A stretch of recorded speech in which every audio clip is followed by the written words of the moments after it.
Hello, we are going to talk about Jean-Paul Sartre in today's lecture.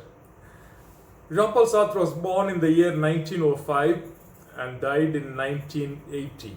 So he lived in the most important time of history where he witnessed both the world wars and the 20th century is marked for various developments in the world. He was born in Paris. He was rather born in an aristocratic family, in a bourgeois family. His father died when he was 2 years old. His mother married a second time, and therefore he was mostly raised in his uncle's house. His life was a bundle of bitter experiences. Now, these aspects are important when we study an existentialist thinker because their life experiences shape, for the most part, their philosophy. Therefore, he became very unsociable, and for the most part, he was lonely. So, he used to spend a lot of time either in library or in the park or in the cafe. In his own words, he says cafe has an immense advantage of indifference because people come and go, nobody bothers about anybody else. So it has an immense advantage of indifference. Interestingly, he rejected all honors that are awarded to him, including the Nobel Prize for Literature, as a kind of act of rebellion. Because he did not want to be tied down to any institution.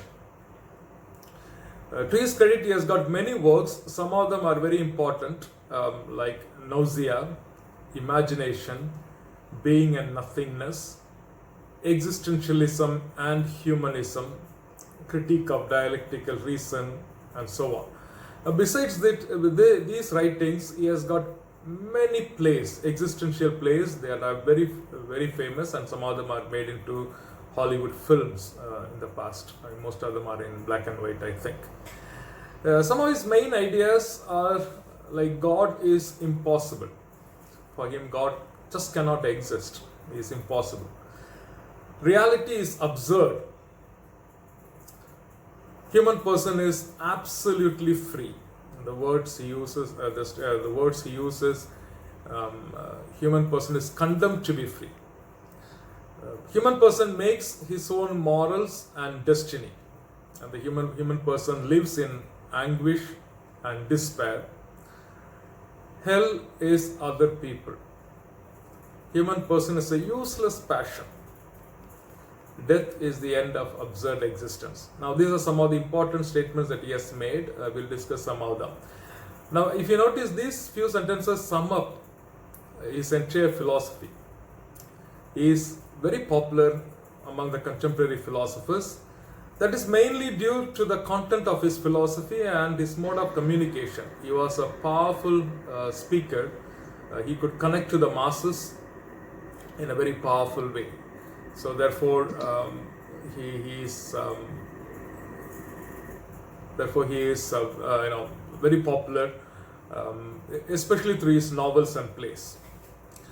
Now let us begin with some of the key ideas of Sartre. What are the most important ideas of Sartre is his claim that existence precedes essence. Now Sartre gives an example of a paper knife. A paper knife which is used to open the letters.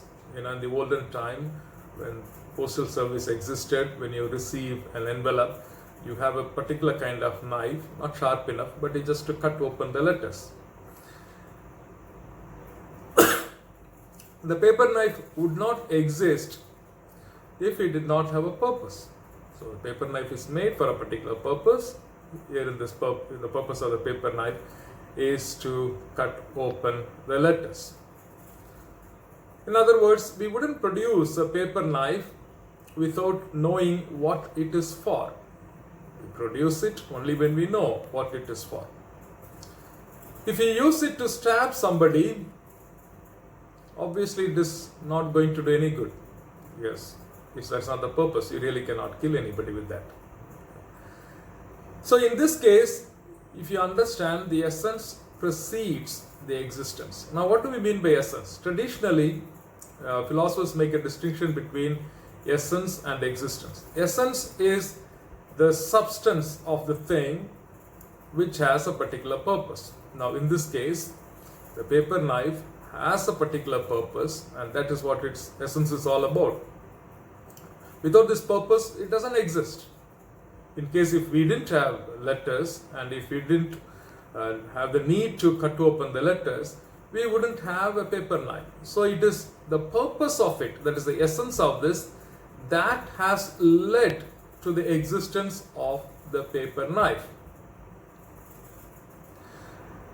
Now if you attribute the same thing to the human person, it will imply that the human person has some purpose, just like the paper knives have.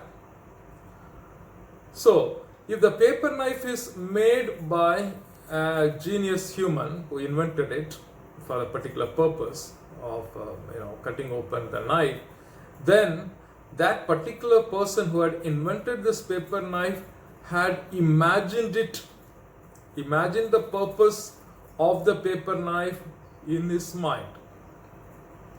So if you attribute the same thing to human person, then human person should be understood as someone who is made by someone else.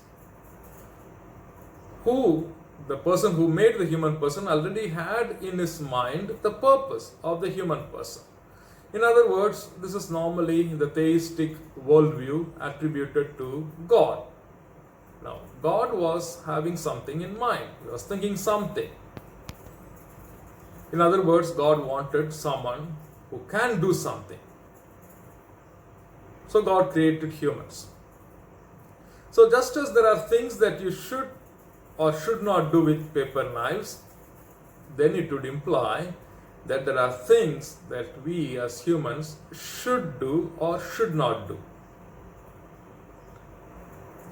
But for human persons, this idea that there are certain things that we should do and should not do is already predetermined, or it is fixed. That goes fundamentally against our ability to choose what we would like to do. So in this case, therefore, we cannot accept the idea the essence existed first, or the essence came first or before existence. So in the case of human being, because we cannot compromise his or her freedom, his or her ability to choose what he would like to do, and by making the choice what he would like to become, it would imply for human beings that existence precedes essence. We need to first exist, and then only we can define ourselves in the way we would like to define ourselves, and live our lives in the way we make choices. And we are the ones who would determine our essence. In other words, it is in and through the existence we create our essence. So the essence is not a pre-given reality. So we are not fixed, with somebody's imagination, what we should do, what our purpose is, and so on and so forth. That would completely annihilate our freedom, our ability to choose, our ability to create ourselves, mold ourselves in a way that we would like to mold ourselves. So therefore, it is in and through our existence that we create our essence. So the implications for the way we should live would mean that we have a God-like responsibility for ourselves, in the sense that we have a God-like responsibility to create what it is to be a human person, because there is no pre-existing human essence. So the way we create what we would like to be should serve as a model for the entire humanity. So therefore, the responsibility is huge that is on me, which he calls a burden of responsibility. We shall discuss that a little later. But the idea is, I am not merely, by choosing certain things, I am not merely choosing for myself, creating myself. By doing so, I am also somehow influencing others. So I set examples and pattern my life in such a way that others can follow. As you live your life, what you are doing is producing the very idea of what it means to be a human person. Now, Sartre is declared atheist. So he doesn't believe in God. I mean, he doesn't give any reason. He is not trying to give any proofs against the existence of God that he considers as not necessary. He says, one fine morning I got up and thought there is no God, and there is no God. That's it. But he has a reason why the existence of God is not possible within his philosophical framework. Because the existence of God particularly comes from the Western tradition, where God is often understood as someone who has created you, who has created the universe. Now, that goes fundamentally against his philosophy of freedom. If God has created us, then he will be exactly analogical to the inventor of the paper knife. He had something in mind, a purpose, and accordingly he determined what the paper knife should be. So God would be exactly the same as the inventor of paper knife, if you do an analogy between God and the inventor of paper knife. So that goes fundamentally against our freedom. But Sartre does not deny the possibility of someone to be a theist, someone who can believe in God, and existentialist. In other words, one can be a believer in his context, a Christian, yet can accept that existence precedes essence. Now, this idea seems puzzling, but it makes sense because you can believe that there is a God that made us as a blank state. Like the empiricist John Locke has said already in the 18th century, that we are all tabula rasa. We are made as a blank state with no conception of how and what we should be. In other words, without any predetermined essence. So it is a God that is not so involved with our lives, and therefore we are responsible for our lives. So God is in the picture, but not playing the role of an artisan. So not like the role that the inventor of the paper knife plays. So you can understand God that gave us the greatest degree of freedom. That is still possible. So he doesn't reject that, but somehow he is not comfortable with that kind.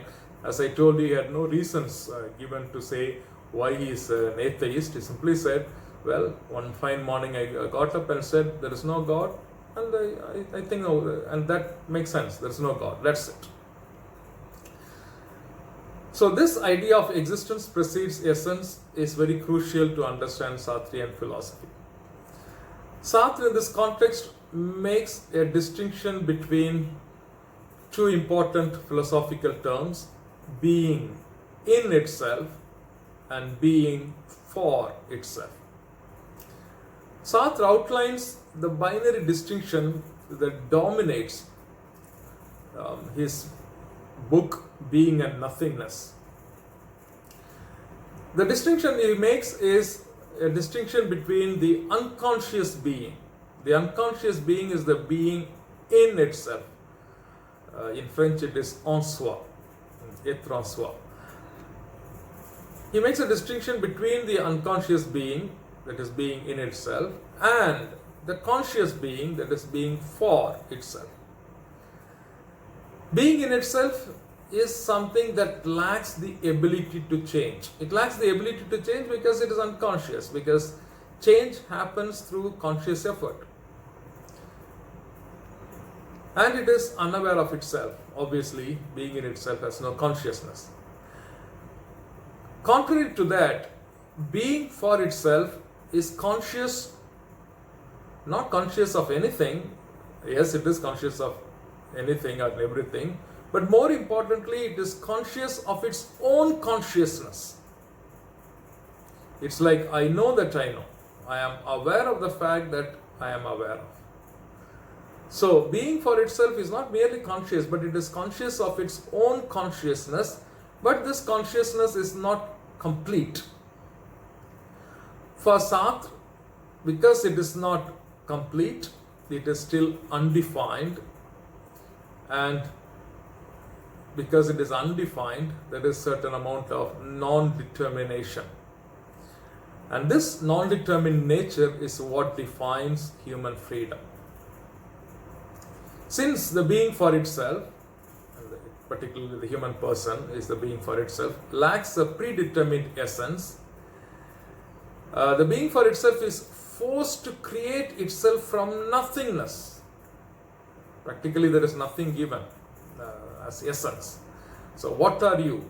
You exist, but what are you is not a pre-given. And therefore you create yourself from nothingness. In other words, nothingness is the defining characteristic of the being for itself. Obviously, is referring to the human person. To give an example, a tree is a tree and lacks the ability to change or create its being. On the contrary, the human person makes himself or herself by his involvement or her involvement in the world, by choosing to act in a particular way in the world. Now, he is taking this idea from Heidegger, obviously. He has read Heidegger extensively when he was a prisoner of war. Of course, there is a lot of exchange between Heidegger and Sartre. They never met each other, but Heidegger somehow thought that Sartre has totally misunderstood and misinterpreted this idea. I'm not getting into the details. If you want, you can always read that.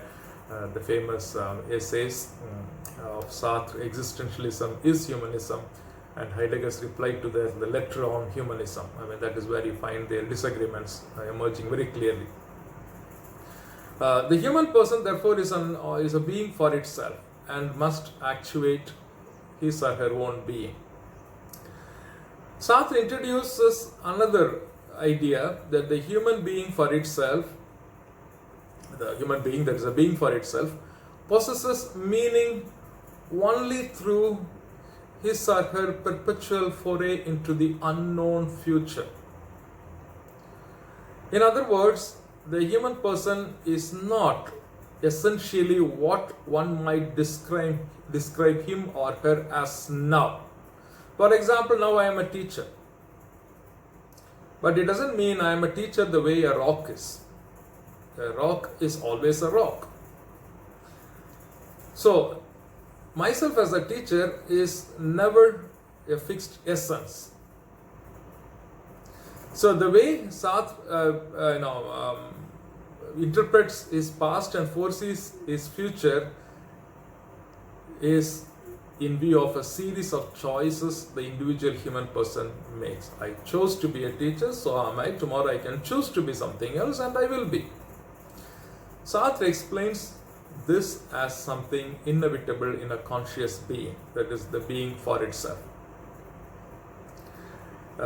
Why it is inevitable? Because only the conscious being can recognize what it is not. Through the awareness of what it is not, the being for itself becomes what it is. Wholly free in the world, with a blank canvas on which the being for itself creates its own being. Sartre concludes that the being for itself is a being through which nothingness and lack enter the world. That's a beautiful idea. So you enter into the world as nothingness. I mean, because there is nothing pre-given, and therefore there is always a lack. So consequently, Sartre would consider the being for itself is a lack. Sartre argues that we as human beings can become aware of ourselves when we are confronted with the gaze of the other. Not until we are aware of being watched do we become aware of our own presence. So Sartre brings in this idea in terms of the individual beings for itself, the way they relate to one another. So the gaze of the other objectifies me, in the sense when one views another person, for example building a house, here she views the person merely as a house builder. So there is a sense in which individuals are objectified from a certain perspective. Sartre writes that we perceive ourselves being perceived and come to objectify ourselves in the same way we are being objectified. Now, this is what later many psychologists also would refer to, or even sociologists would think of that. Many social scientists would think we begin to accept the way others have defined us. So the gaze of the other robs us of my inherent freedom and causes me to deprive myself of my existence as a being for itself. Instead, learn to falsely identify myself as a being in itself, because others can label me, others can define me. So I can just accept it as though this is a predetermined existence. So the moment people call others by names, like positively or negatively, we tend to think these are defined characteristics that I have, and these are predetermined essence I have, and then I can completely slip into being in itself. Sartre introduces the idea of existential themes in the context of existence preceding essence. Particularly the themes like anguish, abandonment and despair, they are very central and crucial to him against the backdrop of his historical context and the world war he lived through. The awareness that existence precedes essence, according to Sartre, leads to anguish. Now, what is anguish? Anguish is a feeling that emerges when we recognize that we must choose for everyone, not just for ourselves. But at the same time, we do not have any proof of making the right choice. So I am making a choice not just for myself, but I am also making a choice for everyone. But I don't know for sure that the choice that I am making is the right one. And this is what causes anguish. The for everyone is a key to anguish. The pain of anguish comes from the fact that we choose for everyone in this way, and yet we do not have the proof that we are choosing the right thing. So Sartre gives the example of a military leader. Now, when a military leader makes a decision, for example, like sending his troops to the battle and literally to face death, the military leader is not choosing what he thinks best for himself.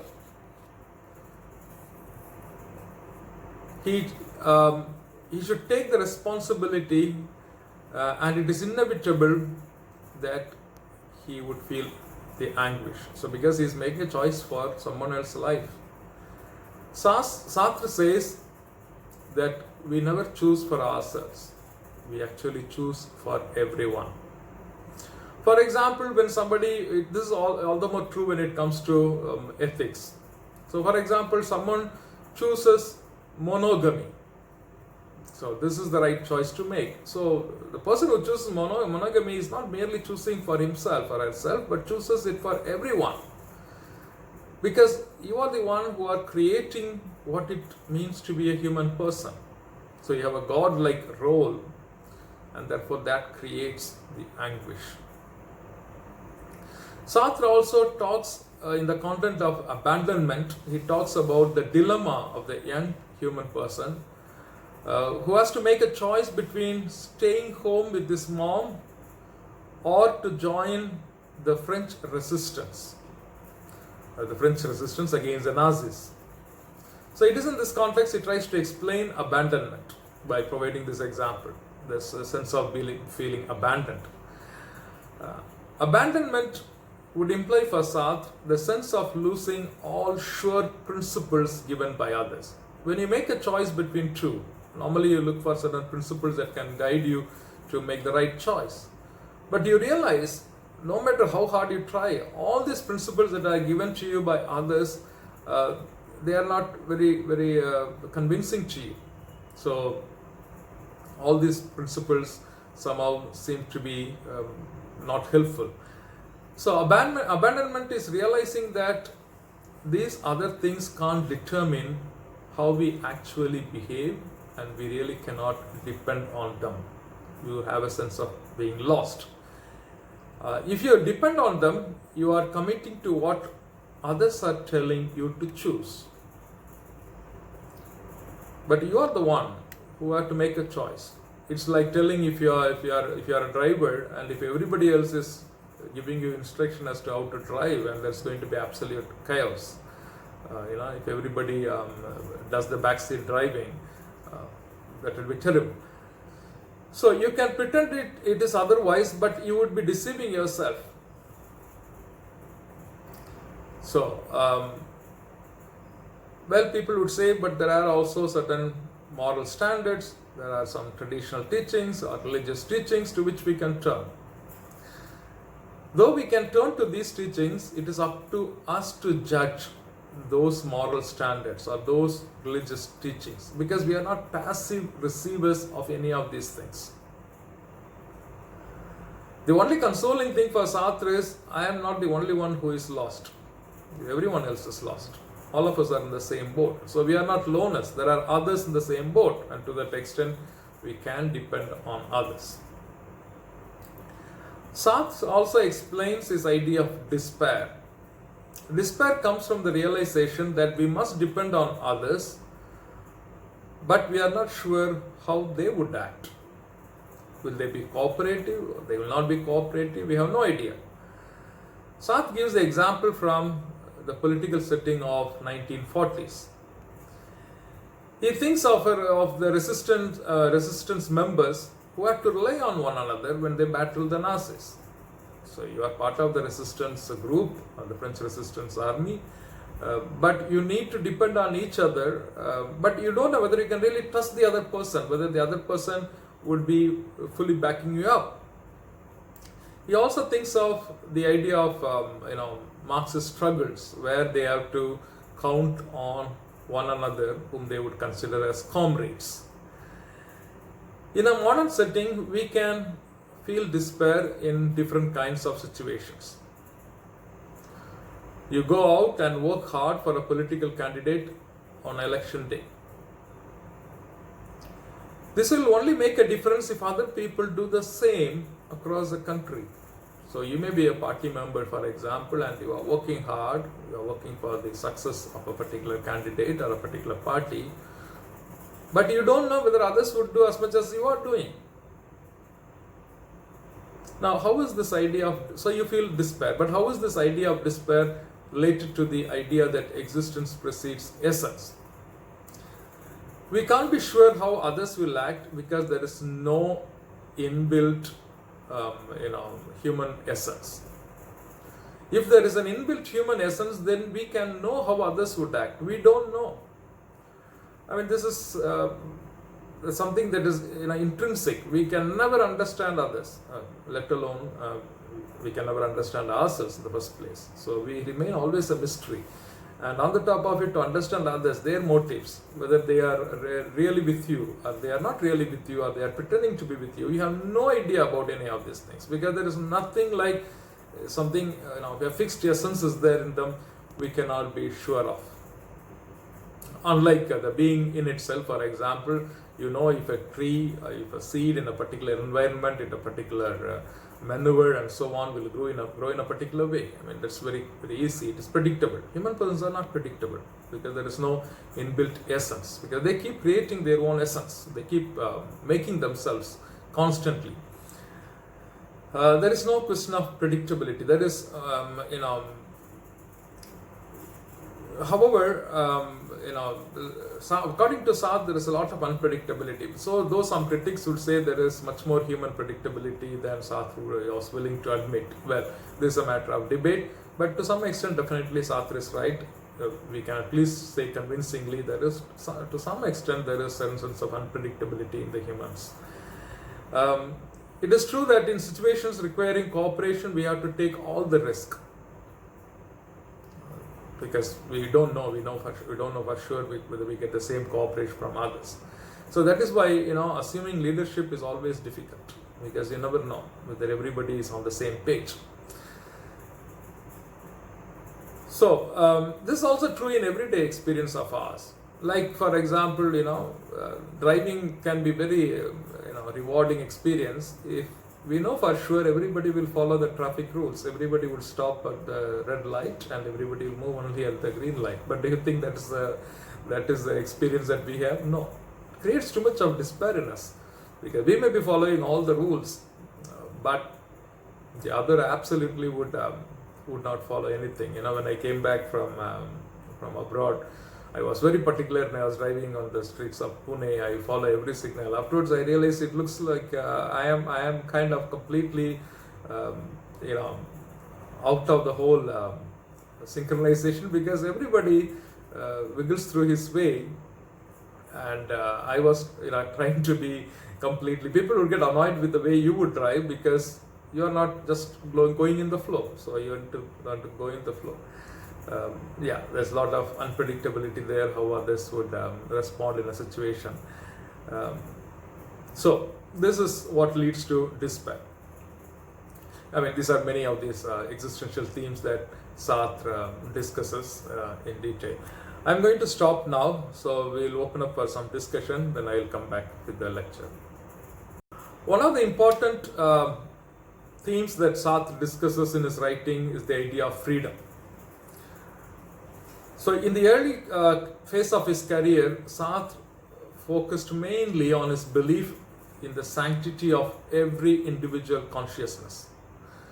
In other words, a consciousness that results from every person's subjective and individual experience of the world. He was particularly attuned to the ways that people are objectified by the gaze of others.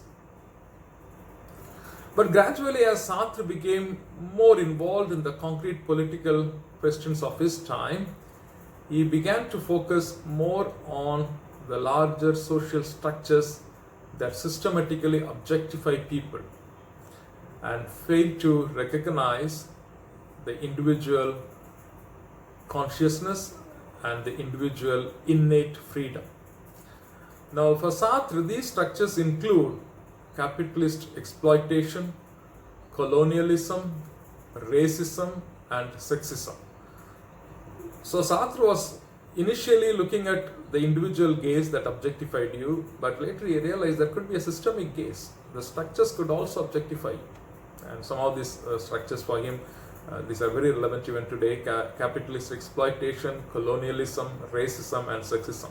And in fact, Sartre is very appalled by the way how some of these practices still existed in his time. And of course, if he was appalled, and we have all the more reasons to be appalled even decades after his death, we still have this problem. Sartre's focus on individual freedom was primarily primarily shaped his views on Marxism. Politically speaking, Sartre was closely associated to the French Communist Party for many years, but he never joined the party, primarily because of his suspicion of the authoritarian states and institutions of all kinds, especially after the Soviet invasion of Hungary in 1956. Sartre wanted the working class to collectively overthrow the capitalist system and believed that any political struggle should affirm and allow for the individual freedom of all human beings. So while in principle he was adhering to the Marxist idea of overthrowing the capitalist economy or the hegemony, he was very skeptical about the way it is done in many of these communist countries, because that robbed people of their freedom.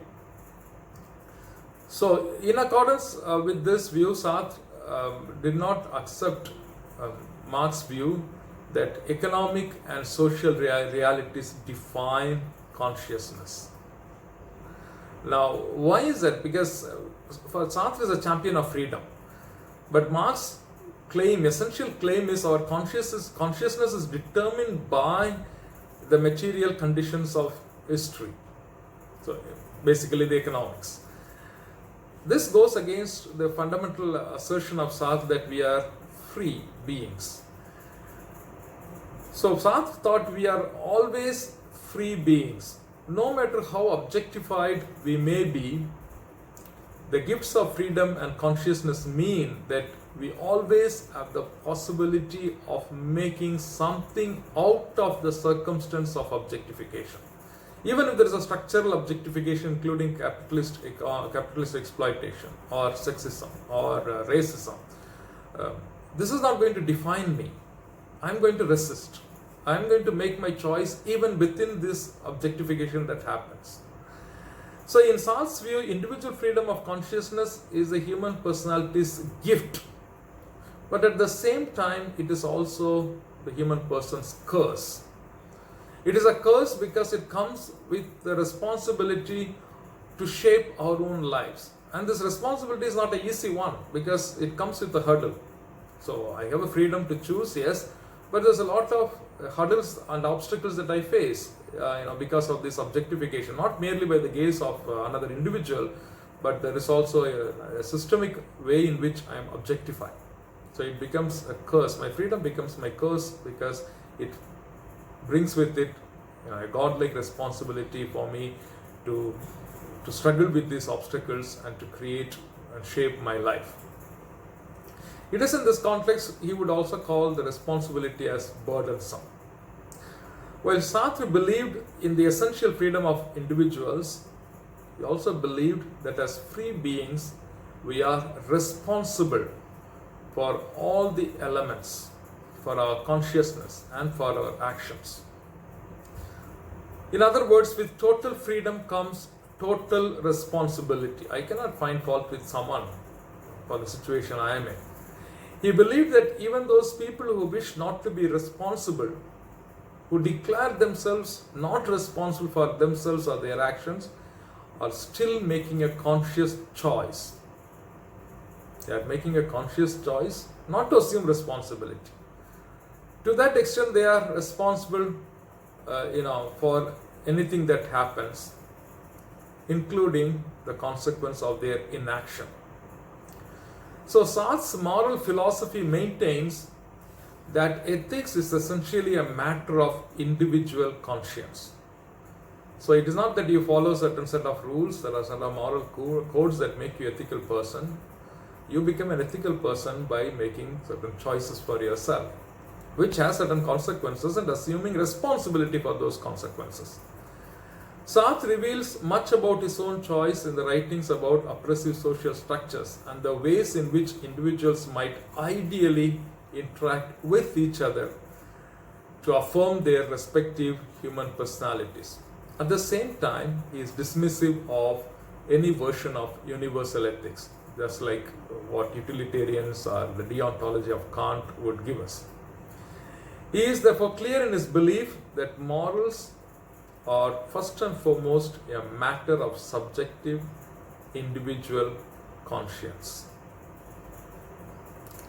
It is in this context of discussing his understanding of freedom and therefore responsibility, he develops his moral philosophy, and he also introduces the idea of bad faith.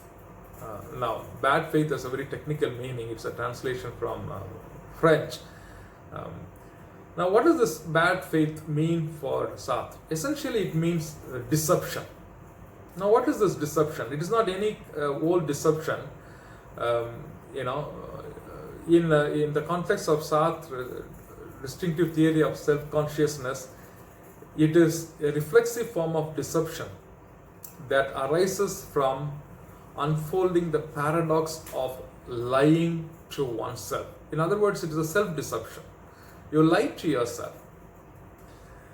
The consciousness of our radical freedom, according to Sartre, as we have seen, is anguish, which we typically blot out by immersing ourselves in action. But in the moments of reflexive self-awareness, we are faced with a choice to face up to our freedom or to flee from it. If we flee from our freedom, then we are in bad faith, according to Sartre. Sartre begins his analysis of bad faith by comparing it to lying. After all, bad faith involves lying to oneself by denying one's freedom, pretending that one had no choice in the matter, adapting oneself to preordained roles and conventions as if they were the only possible human reality. But Sartre notes that the essence of the lie implies, in fact, that the liar is in complete possession of the truth while he is hiding it. Consequently, a lie told to oneself is bound to be a performative failure, in the sense that one can never truly be taken in by it.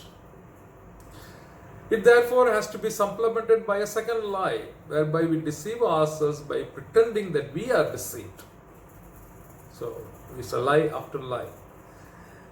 The paradoxical structure of lying to oneself for Sartre imparts a certain brittle quality to bad faith. In the words of Sartre, I quote him, "We have here an evanescent phenomenon which exists only in and through its own differentiation." An evanescent phenomenon which exists only in and through its own differentiation. If it endures, it does so only by constantly renewing itself. So bad faith,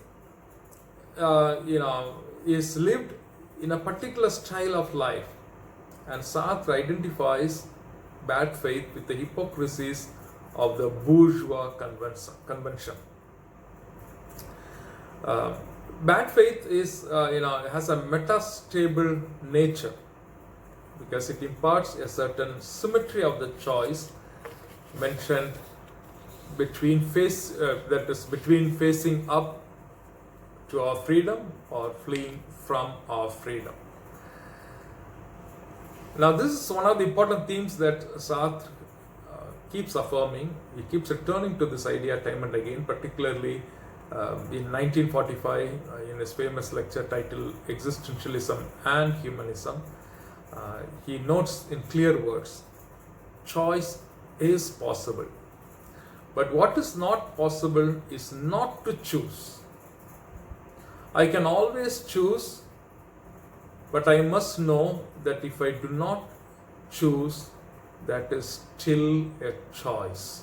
In other words, I choose not to choose. That is still a choice. In this sense, bad faith represents a futile attempt to choose not to have a choice. So for him, if you are an authentic human being, then you must be making choices. You must be able to make ethical decisions. That is voluntary. You make out of your freedom. But it is in a way compelling because you cannot but choose. In that sense, it is compelling. So in that sense, freedom is something that is for Sartre is not an optional. Freedom is something that is compelling. Freedom exists. It is not that if I want, I can be free. You are free. Only you can deny it at best. Then, of course, you are in bad faith. Now, one of the important ideas of Sartre, which is often misunderstood than understood, is this idea: hell is the other people. Now, it is very important to understand this particular idea of Sartre. Oftentimes, people have criticized him thoroughly as almost he is a Satanist. He has no regard for other people. Being an existentialist, he is promoting a certain amount of selfishness because other people are help to you. That's a very bad reading of Sartre. So you must understand Sartre in the context of his writing. This particular line, hell is other people, is mentioned not in any of his philosophical writings, but in one of his famous plays called No Exit. It's a beautiful play. If anybody is interested, you can just read that. I'm sure you will get some online copy. In French, it is called Huis Clos. Huis Clos literally means, shut door. Okay. In English, it is translated as no exit. But the word Huis Clos the shut door has also a legal connotation, because in the French legal system, hearings were held in private. Okay, so it is in the shut door. So basically, therefore, huis clos is a legal term which is appropriate for the play, because what happens in the legal system is to judge people for what they have done. So this is an appropriate title because this play deals with three main characters who are in hell, who find themselves in hell. Well, hell is a kind of very Western idea, it's a Christian idea. I don't see any. In India, we really don't have an idea of hell, do we? I mean, the Indian traditions we don't have. But this is a typical Christian idea of hell is a place of eternal damnation, okay? Where after your death, if you have not lived the right life and so on, you are condemned to have an eternal damnation. You spend eternity in a room and you will never be able to leave. So that is the idea of hell. So they find themselves in hell.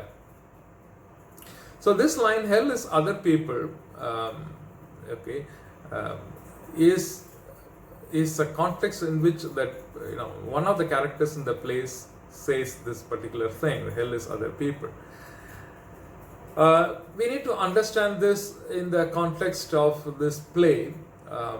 The play is about three characters.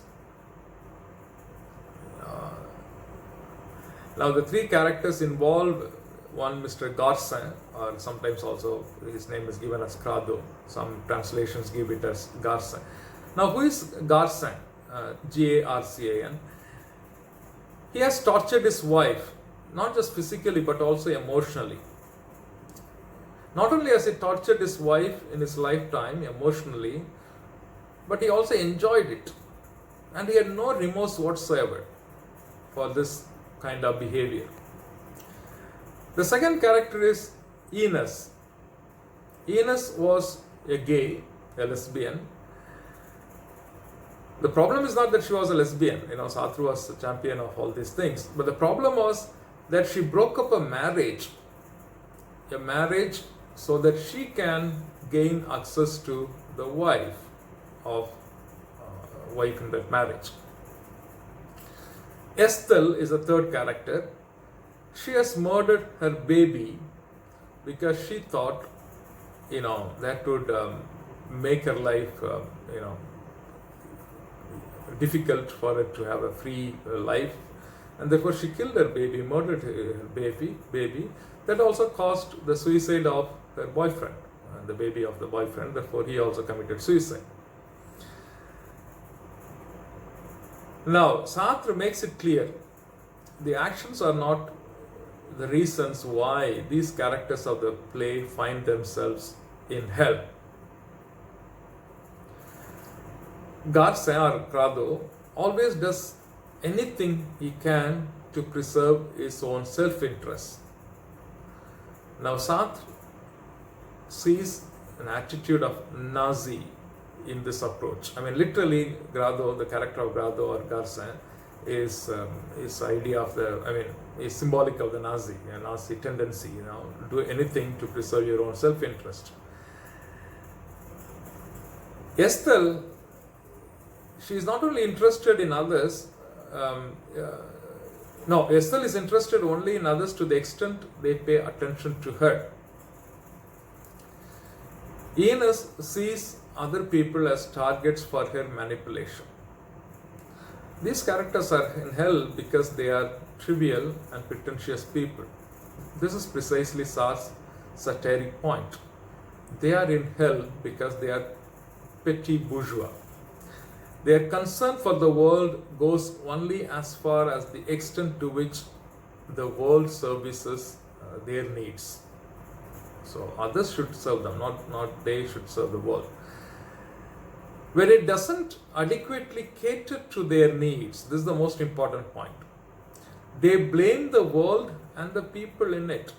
When I am not getting what I need, what others, when the service of others, if I don't get, instead of blaming myself that I am too much of a person with self-interest and not contributing to the others, I try to begin to blame others.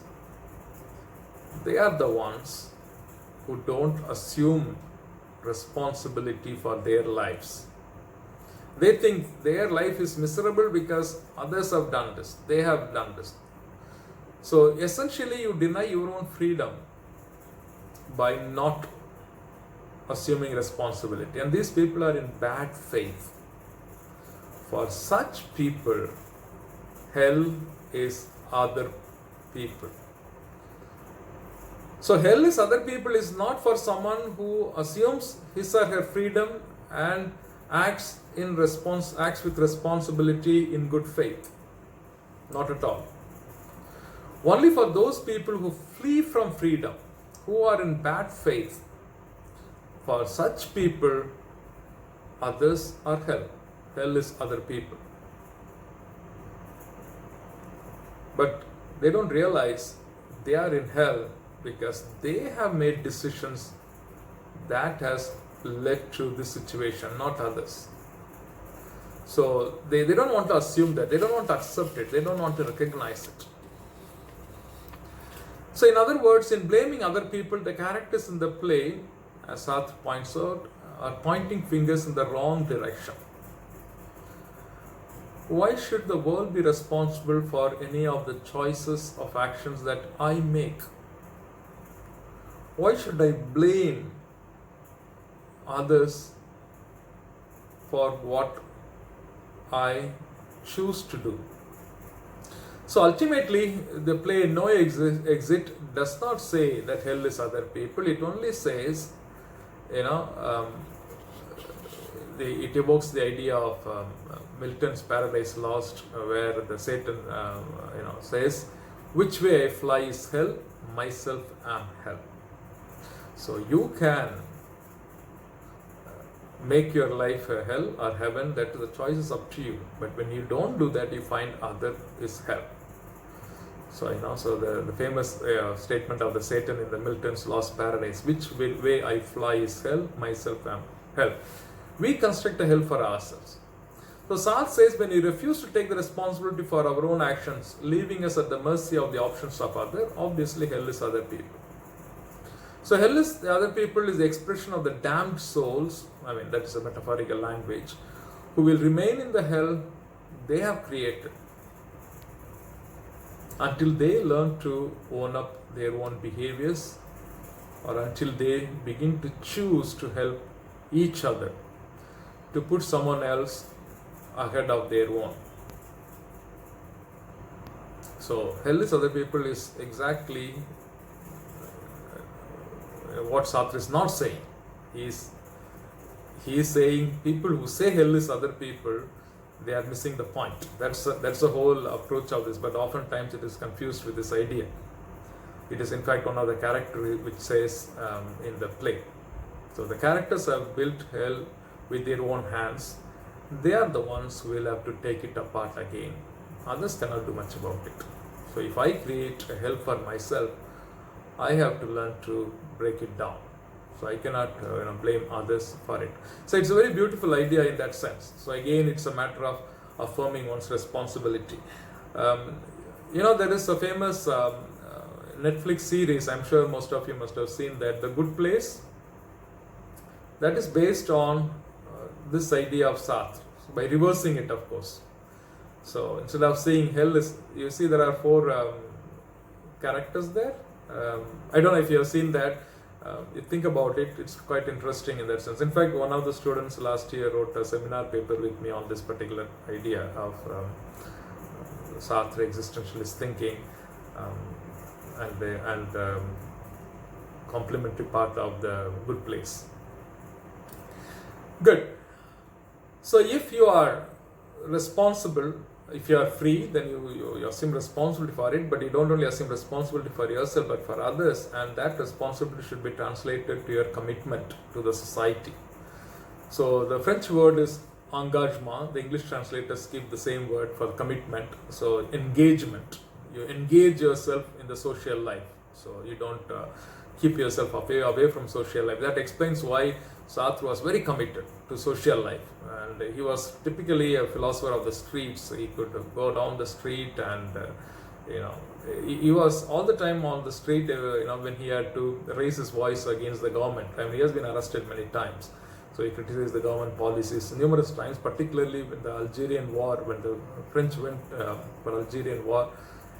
He was very vocal about it, and he was making protest after protest in the streets of Paris and so on. So that commitment to society, the engagement. So this Sartre idea of engagement is both ethical and political. They are ethical and political virtues.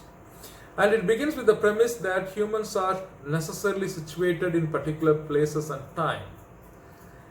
So therefore, for Sartre, it is impossible to be politically neutral, and there is no such thing as political neutrality. I mean, that would be a deception. You are lying to yourself.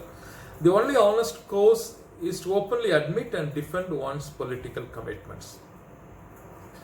So engagement is a political version of the existential authenticity, which requires affirming one's freedom within a social context. So you cannot go on blaming others, but you have to assume your freedom with responsibility in your social context. Authenticity is a wider notion than engagement. Surely yes, because authenticity requires awareness and responsibility with respect to the totality of one's being and overcoming bad faith globally.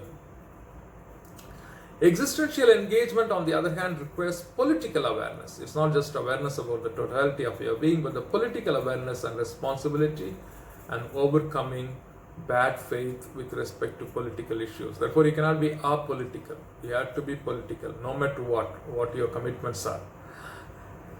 Sartrean engagement can be usefully compared to common conceptions of moral responsibility. Sartre accepts the notion that a person should be held morally responsible for an action that he or she intentionally causes. The distinguishing mark of Sartre's view is his broad extension of the notion of causal responsibility. Sartre holds an extremely demanding view of the negative responsibility, meaning to say responsibility for omissions. My responsibility which I don't do. So if I should speak against certain things, but I choose not to, that is a responsibility for omission. This kind of passivity is equivalent to activity because of the consequences it makes. Any omitted action is an action for which an agent is culpable. When I could stop, the government from advancing from certain policies that is detrimental to some people, I should speak. If I don't, then obviously what I am doing is I am culpable. In a variety of works, Sartre uses the case of war to illustrate this view. If I am the citizen of a nation at war, then the war is mine and I bear a direct personal responsibility for the action of my government.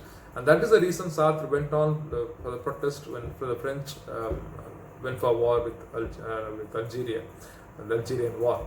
So his famous statement in one of his essays is, "We are all assassins."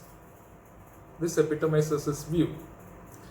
In other words, an average citizen is equally culpable for the government, especially the government's action of enforcing a certain dangerous policy, which would include many things, including war, death penalty, and so on and so forth.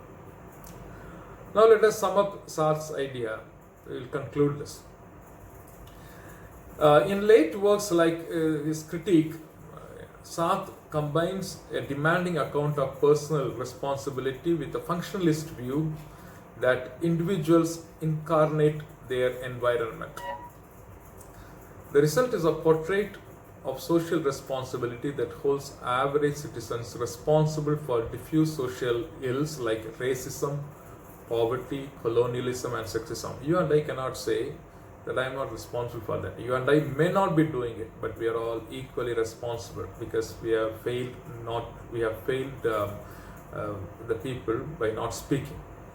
Despite the fact that Sartre fell short of offering a detailed analysis of negative responsibility, which would vindicate the sometimes exaggerated ascription of individual moral liability for collective harms, his political responsibility remains one of the most powerful tools of the 20th century. Thank you very much.